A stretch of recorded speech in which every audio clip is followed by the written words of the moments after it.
Nah Ustaz ya, kan supaya kalian tuh harus kerja keras. Iya, tapi kerja keras itu tidak menjadi patokan orang tuh bisa langsung sukses. Tidak, kenapa? Hanya rezeki dari Allah, Bu. Ya kalau kerja keras itu kunci sukses, kenapa ya Bu? Banyak yang kerja keras, tukang bangunan Bu ya, itu kan kerjanya keras kan, ngangkut semen, ngangkut apa gitu ya, tetapi kan gajinya kecil. Kenapa kok arsitek kerjanya cuma gambar doang, kalkulasi hitungan gajinya gede? Ya kan Bu, artinya Allah sudah kasih jatah rezeki. Maka ketika yang kaya harus memperhatikan yang miskin, dan yang miskin dia harus bersahabat dengan kemiskinannya. Nah, kemiskinan itu bagian daripada kedudukan yang Allah berikan kepada kita sebagai ujian, dan kekayaan pun adalah sebagai ujian untuk kita bisa benar-benar menjalaninya. Tuh orang kaya pusing gak Bu? Pusing. Dia beli private jet ya, harganya 1 triliun. Itu mikirin parkirnya bingung. Mikirin parkir. Dia harus bikin namanya sebuah parkir, tempat parkir si helikopternya atau private-nya turun. Itu dengan harga membangunnya juga bisa ratusan juta atau miliaran Bu. Belum dia bayar orang, pilotnya, belum bayar apanya. Pusing gak Bu? Pusing siapa? Pusing. Orang miskin pusing gak Bu? Pusing kenapa? Dan makan apa ya? Ya baik orang kaya ataupun orang miskin pusing, sama-sama pusing. Tapi kalau nanti Allah hisab kira-kira yang mudah yang mana Bu? Yang kaya atau yang miskin? Yang miskin. Kata Allah periksa, mana Bu harta ibu? Ya Allah saya itu gak punya apa-apa. Periksa aja ya Allah. Cepat kan Bu? Tapi orang kaya Bu, private jetnya dihitung harga 1 triliun.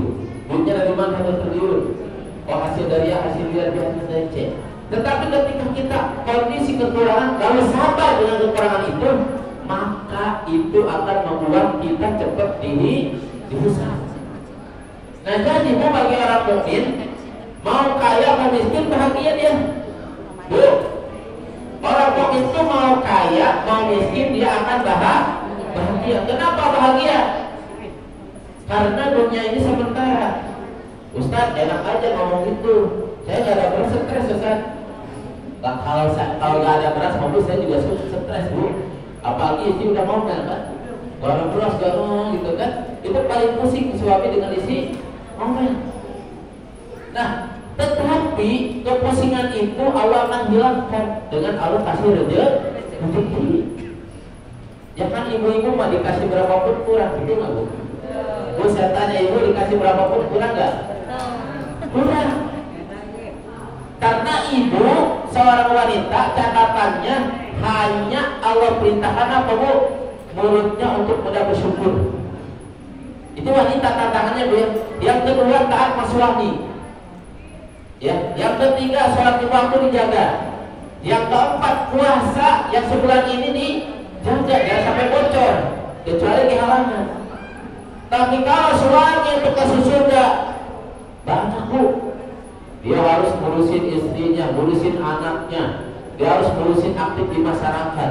Jadi di masjid nih, kalau di masjid itu gak ada orang, suami-suami ibu ditanya loh, kamu dekat ke masjid, kok gak nyuruh suamimu untuk sholat di masjid? Ditanya Bu, ya kan?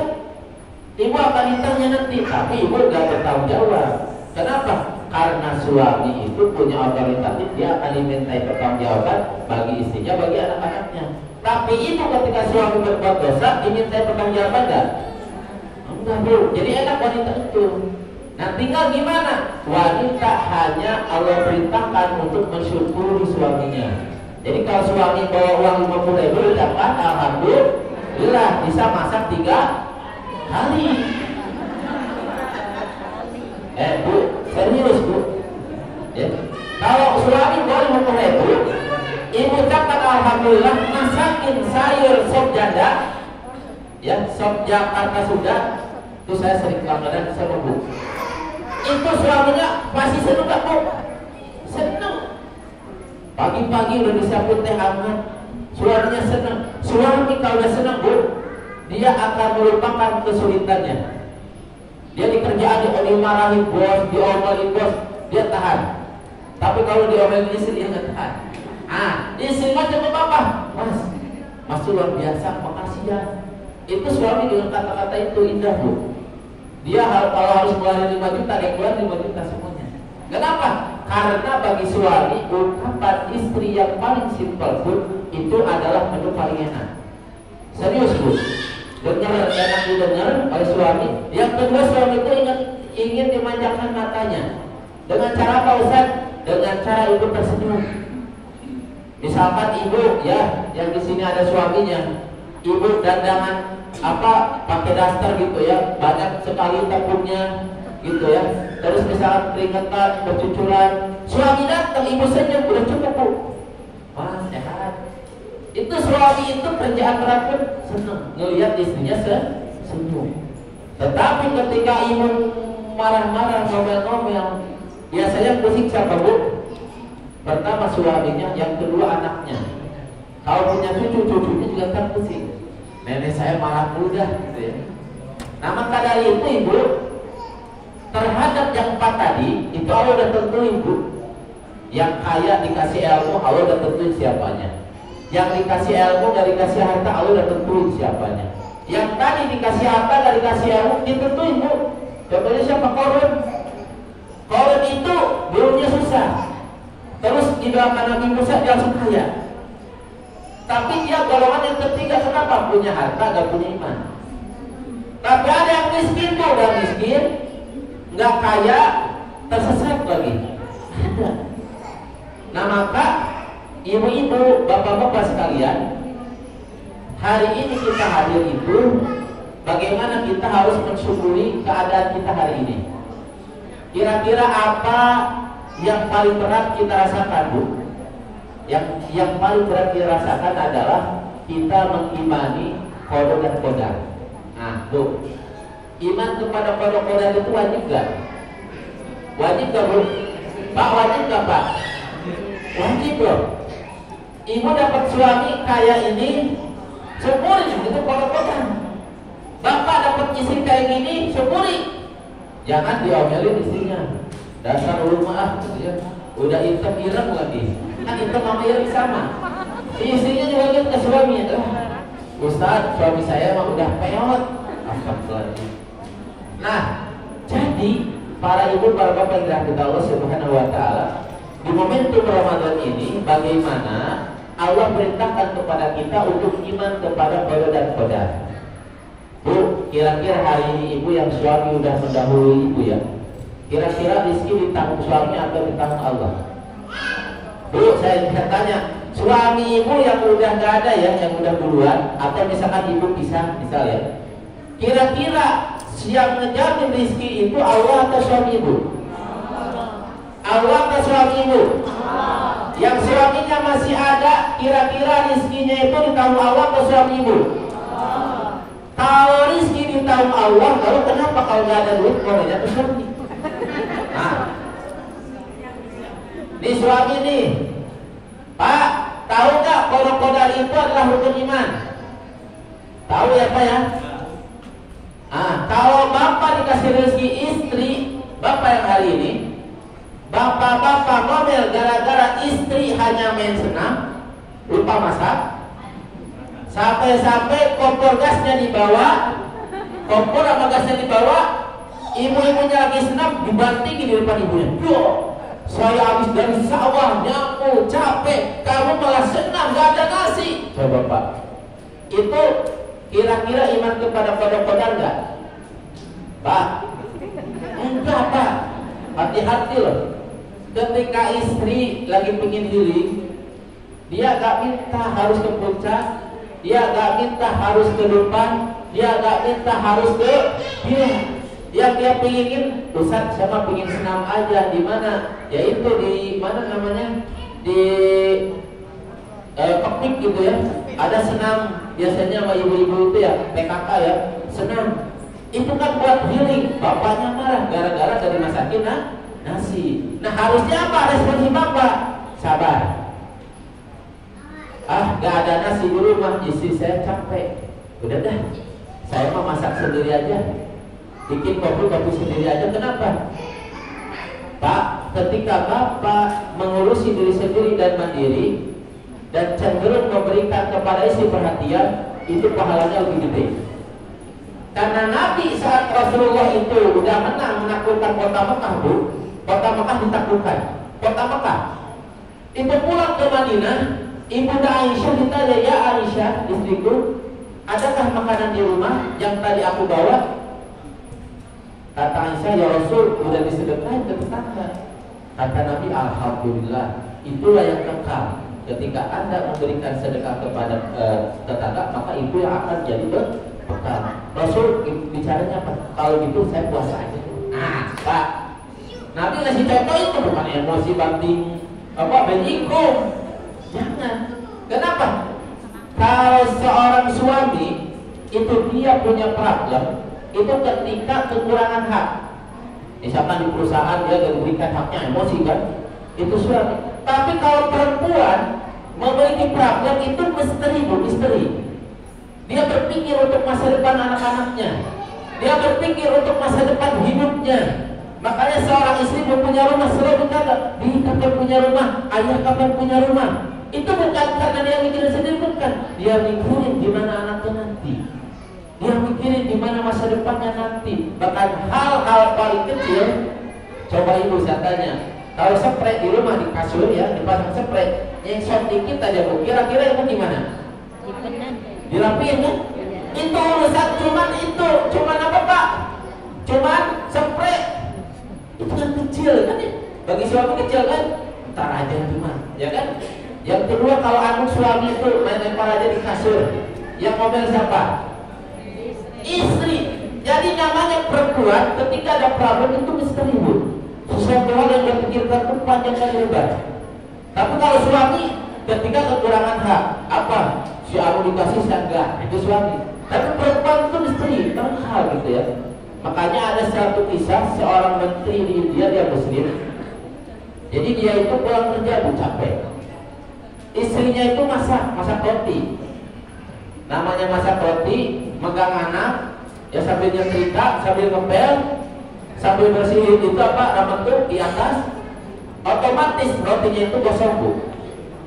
Ketika si suaminya pulang, rotinya disodorin. Si suaminya langsung makan, betul makan di depan anaknya juga, langsung bilang, Masya Allah enak banget nih roti. Setelah habis, ambil dihabisin Bu rotinya. Lalu si anak nanya, wahai ayah, bukankah roti itu gosong dan pahit? Si ayahnya bilang, wahai nak, sumber hidupnya telah lelah seharian. Dia harus keluar rumah, dia harus bersih-bersih rumah, dia mikir tentang bagaimana rumah ini bisa berjalan dengan baik. Jadi si suaminya ngerti Pak. Jangan asal dikate kata orang Betawi mah. Si suami harus ngerti, si istri juga harus memahami. Nah maka para ibu, para bapak yang dirahmati Allah Subhanahu wa Ta'ala, ini pentingnya adanya konsep tenggang rasa di antara kita. Kenapa? Karena faktor kekayaan itu juga ada masalahnya. Kan ada Bu ya, yang korupsi 270 triliun. Hidupnya mewah kan? Tapi kira-kira dia ada masalah nggak? Ya itu makanya ditangkap KPK karena masalah. Nah ibu hari ini nggak ada beras, masalah nggak Bu? Tapi ditangkap polisi nggak? Enggak kan? Nah artinya bahwa dalam aspek kehidupan di dunia ini, ibu bapak sekalian, yang paling urgent Quran sampaikan adalah anishkurli, bersyukurlah kepadamu kata Allah, wali walidaika, dan kepada kedua orang tua. Ibu sekarang orang tua misalnya udah gak ada, doain. Karena syukurnya kepada Allah dan syukur kepada kedua orang tua itu akan berbuah kebaikan. Nah maka ketika Ramadan hadir ke kita hari ini, hadir di tengah-tengah kita, yang harus kita lakukan adalah muhasabah diri Bu. Bapaknya juga muhasabah. Ya, ibu jangan baperan, bapak jangan baperan. Karena kalau udah semakin sepuh, biasanya agak cenderung baperan Bu. Betul nggak? Ibu kalau udah menopause itu kan regulasi tubuh yang si perempuan itu sudah ada menstruasi lagi. Itu ada fase yang dimana juga kurang tersinggung. Kadang ketika ada pergeseran itu, ibu tuh serasa prasangkanya ngalir tidur gitu ya. Ada Bu dan nenek-nenek pun curiga curiga kepada suaminya, kamu kesono gara-gara nyari cewek lainnya. Udah kamu nikah sama yang muda, bayangin tuh. Monopos, gitu ya. Bapak-bapak juga kadang cemburuan, apaan? Udah sepuh pun cemburuan, kenapa? Karena masa-masa ini usia-usia 60 itu juga masa-masa ya apapun kapan. Nah maka dari itu penting kembali kepada kita untuk mensyukuri anugerah Allah yang hadir kepada kita. Jadi semakin bertambah usia pernikahan, semakin bertambah umur, itu akan semakin ada masalah. Maka supaya masalah itu mudah dihadapi, solusinya apa Bu? Pak, biar masalah yang datang itu mudah kita hadapi, solusinya apa? Oh solusinya jam ya. Tenang Bu, Halimah masih bukanya lama. Apa solusinya? Solusinya adalah takwa. Bu, ibu, anak ibu tentunya akan sulit untuk ibu jaga. Karena mau gak mau ibu tuh khawatir sambil berharap ke dia, kamu pesantren di sana, kamu sekolah di sana. Tapi kita gak bisa menjamin kan Bu, gak bisa loh. Maka yang harus kita lakukan adalah apa? Doa sama Allah. Kalau kita doa sama Allah, Allah akan jaga anak-anak kita, cucu kita. Tapi kalau kita ngerasa, oh saya mau kaya Ustaz, saya mau punya banyak ilmu, saya punya banyak harta, gak jamin Bu, anak itu bisa sukses. Walaupun habis 4 triliun Bu ya untuk nyalonin anak sebagai presiden, belum tentu Bu. Tapi ketika kita menyerahkan kepada Allah, kita mengkhususkan kepada Allah untuk menjaga anak-anak kita, maka insya Allah akan dimudahkan. Jadi kunci yang paling utama bagi kita untuk bisa menyelesaikan banyak masalah adalah takwa. Dan saum tujuannya Allah hadirkan kepada kita untuk apa Bu? La'allakum tattaqun, agar supaya kita menjadi orang yang bertakwa. Susah Bu, ibu mau kaya belum tentu bahagia. Ibu mau miskin belum tentu bahagia. Itu enggak Bu? Ibu bapak miskin bahagia nggak? Belum tentu lah Bu. Pak, bapak ibu kaya bahagia nggak? Belum tentu juga. Bapak ibu punya jabatan tinggi, bakal bahagia tidak? Belum tentu. Tapi ketika bapak ibu kita semua takwa, bakal bahagia nggak? Bahagia. Jadi kunci hari ini saum datang ke kita, bulan Ramadan datang ke kita, agar supaya kita menjadi orang-orang yang bertakwa. Insya Allah siap Bu? Siap Pak? Baik, kita sama-sama berdoa kepada Allah Subhanahu Wa Taala. Mudah-mudahan Allah anugerahkan kepada kita ketakwaan, ya, dan Allah anugerahkan kepada kita kebaikan. Coba ikutin saya doanya Bu. Bismillahirrahmanirrahim. Bismillahirrahmanirrahim. Allahumma inna nas'aluka al-huda wat-tuqa wal afafa wal ghina. Ya Allah, sesungguhnya kami memohon kepadamu ketakwaan dan petunjuk darimu serta harga diri karena agamamu dan kecukupan terkait pemberian darimu. Allahumma inna nas'aluka al-huda wat-tuqa wal afafa wal ghina. Ya Allah, anugerahkan kepada kami petunjuk darimu, ketakwaan dari sisimu, harga diri karena agamamu, dan kecukupan daripada pemberianmu. Hafal Bu? Yang hafal ke depan. Ayo, kalau ada yang hafal berarti selesai. Siapa yang hafal Bu? Ibu aja deh yang hafal. Mas yang sering ngaji gak hafal lah. Siapa Bu? Ayo Bu, acungkan tangan. Ayo kalau udah hafal udah selesai, doa suruh hafal. Ayo Bu. Ada yang hafal kan doanya? Ayo. Siapa yang hafal? Nah itu di belakang hafal dulu. Mana Bu ya? Gak apa-apa, baca doanya.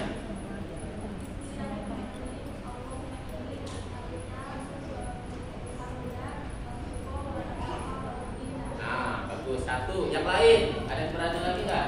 Bang Abu Ani, ya. Nggak apa-apa Bu.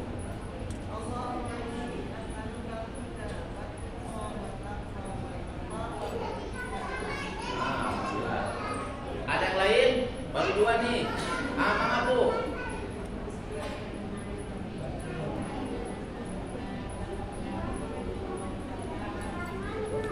Alhamdulillah. Tiga, satu lagi. Siapa yang apa? Satu lagi. Ayo yang bapaknya. Pak, ayo Pak. Satu lagi Bu, udah cukup. Ada yang hafal? Yang hafal enggak? Yang hafal siapa? Saudara, ayo. Ayo saudara. Ayo baca. Sama kakaknya, ayo sama kakaknya. Ayo siapa pun satu lagi udah aja, ayo.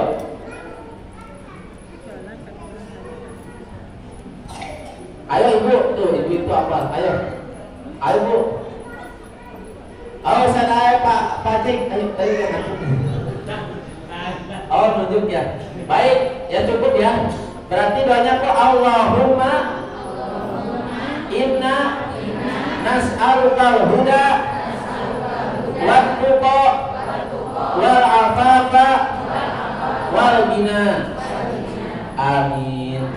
Baik, cukup sampai di sini. Insya Allah ini ada 30. Jadi mewakili saja nanti yang punya buku di depan. Dia berdasarkan yang datang. Terus kita ada foto bersama dulu. Terus nanti yang sebagian di bawah, ya. Insya Allah Pak dulu. Baik, ini sebelum ditutup ada yang nanya nggak? Saya minta satu yang nanya. Ayo sambil di absen. Ada yang nanya nggak, Mang Abu? Ya, nggak apa-apa dulu. Waalaikumsalam warahmatullahi wabarakatuh.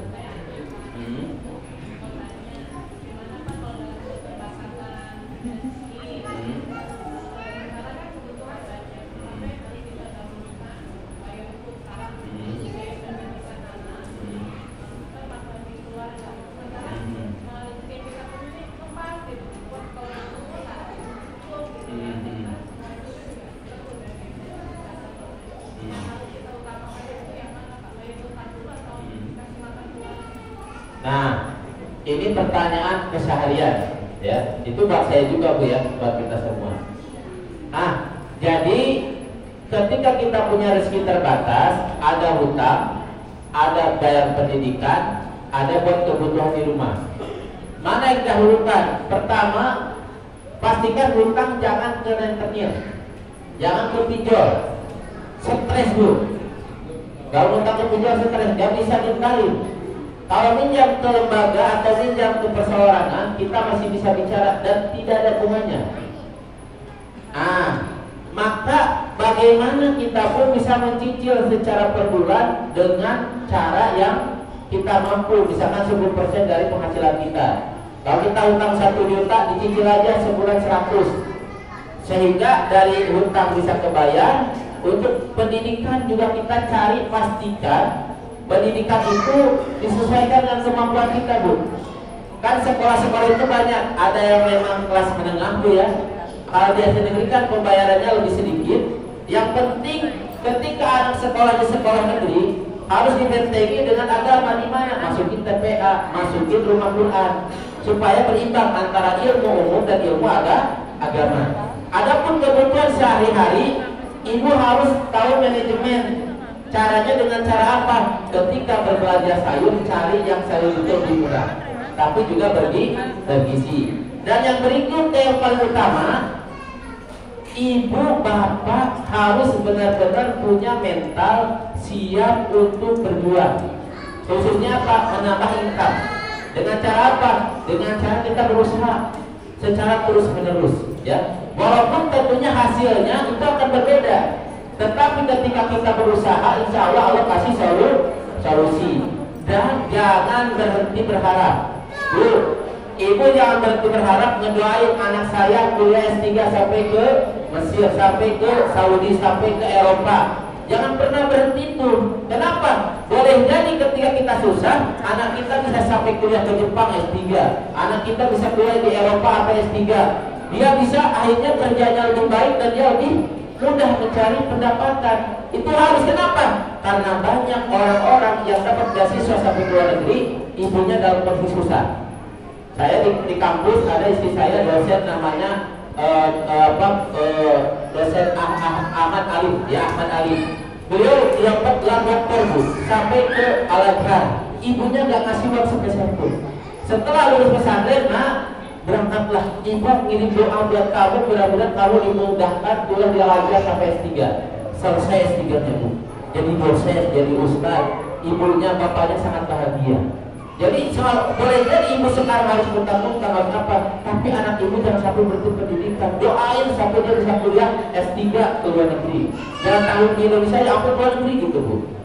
Ya seperti itu. Kenapa? Karena boleh jadi Allah akan terjelitkan. Kita susah, anak kita bisa kaya. Dan doain anak kita juga bakti sama kita gitu. Itu aja Bu ya.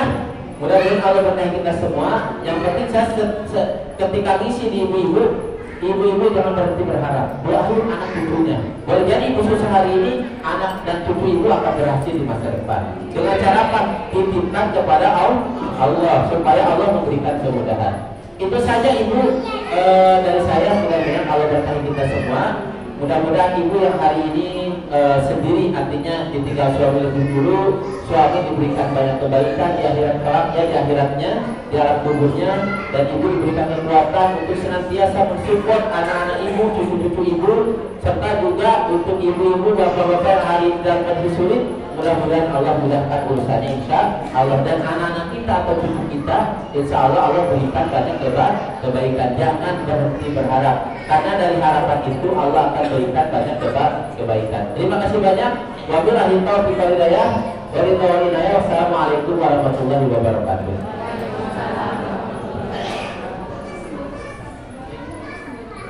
Boleh?